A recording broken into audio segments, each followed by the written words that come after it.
Tapi tahun ini kita tambah untuk semua sekolah pondok di Perak yang tidak cukup bantuan yang dahulu, kita beri 15 juta ringgit.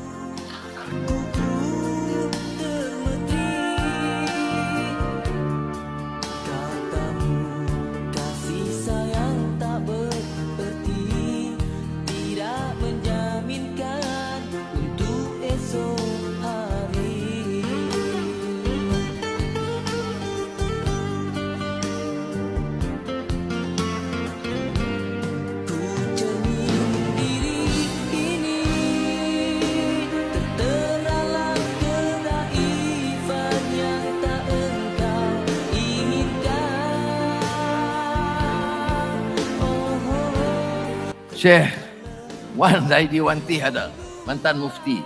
Bila dalam keadaan kita bertembung, ada pembenturan atau pertembungan dengan itijahat ataupun trend yang kadang-kadang mau robah sekarang, mau revolusi, mau menentang semua yang. Dia beri nasihat kepada saya tahun 90-an. Saya tak kata macam mana nak jawab. Nampak seolah-olah semua mesti segera. Imma Islam wa imma jahiliyah. Berat. Kalau tak mau Islam, jahiliyah terus.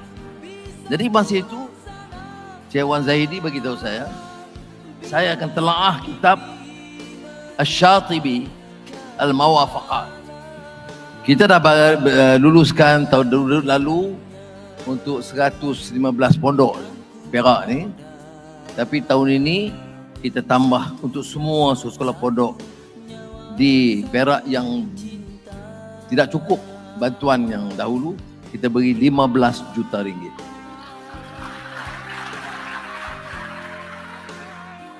Tapi untuk Ma'had Al-Ummah ini semua, kenangkan pengasas dia, sahabat kita dan sumbangan rakyat dan anak-anak yang hadir, semangat bukan main.